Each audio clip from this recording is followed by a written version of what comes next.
Hi hello' মোৰ অসমবাসী ৰাইজ, মই জুবলি আৰু আপোনালোকে চাই আছে মোৰ চেনেল জুবলিছ ক্ৰিয়েশ্যনছ। আশা কৰোঁ সকলোৰে ভালেই। পুৱাই পুৱাই আজি ওলালোঁ পিকনিক খাবলৈ। চামগুৰিৰ ওচৰতে থকা বৰজুৰি ৱাটাৰফলত আজি পিকনিক খাম। তেন্তে ব'লক তাত কি দেখিলোঁ, কেনেকুৱা পৰিৱেশ, কি খালোঁ, সকলো আপোনালোকক দেখুৱাই যাম। চাওকচোন, এই বাগানখন ইমান ধুনীয়া। ৰাস্তাৰে গৈ থাকোঁতে দেখা পালোঁ।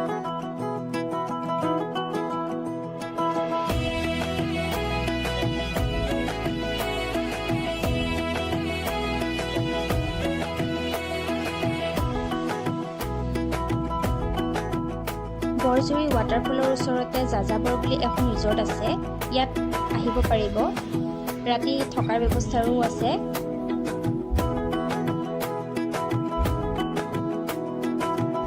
আমি সকলো আহি পাই গ'লোহি। আচলতে মই স্কুটি লৈ আহিছিলোঁ আৰু বাকীখিনি আহিছিলে টেম্পুত।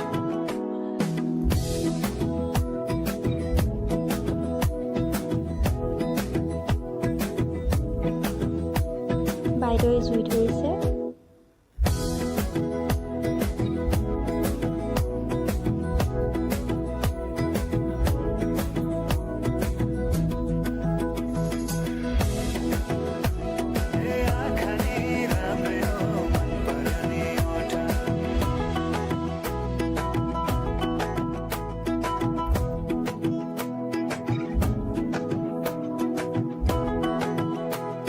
মোৰ ফালৰ পৰা সকলোলৈকে এটি অনুৰোধ, আমাৰ এই সম্পদবোৰ হেৰাই যাবলৈ নিদিব। চাওকচোন, কি ধুনীয়া সুন্দৰ পৰিৱেশ আছিলে আৰু কি হৈ গ'ল, কিয় এনেকুৱা হ'বলৈ পালে। পিকনিক খাবলৈ আহিছিলোঁ ঠিকেই, কিন্তু এই পৰিৱেশ দেখি মোৰ মনটো বহুত বেয়া লাগিছে। আজি মোৰ ক'বলৈ আপোনালোকক এটাও ভাষা নাইকিয়া হৈ পৰিছে। চাওকচোন এই পৰিৱেশ।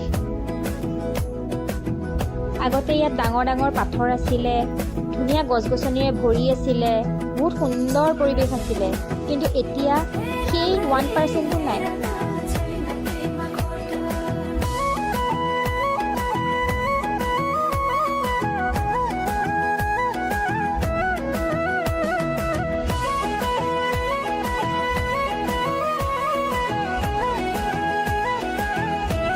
মাংস আমাৰ ৰেডি হৈছেহি আৰু অলপ সময় পাছতে আমি ভাত খাব পাৰিম।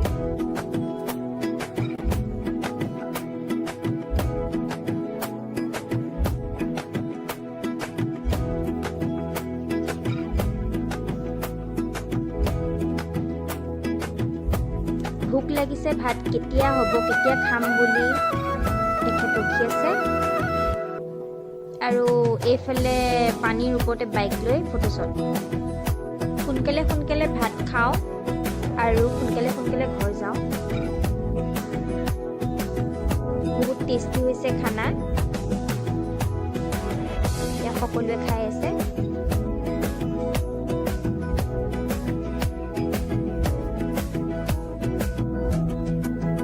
খাই বৈ এতিয়া যাব হ'ল।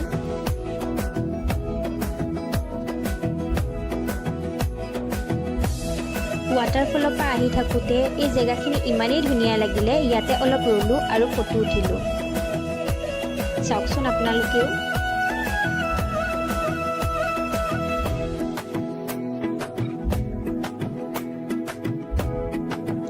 মোৰ ভিডিঅ'টো আজি ইমানখিনিয়ে। আজিলৈ বাই বাই, আকৌ লগ পাম।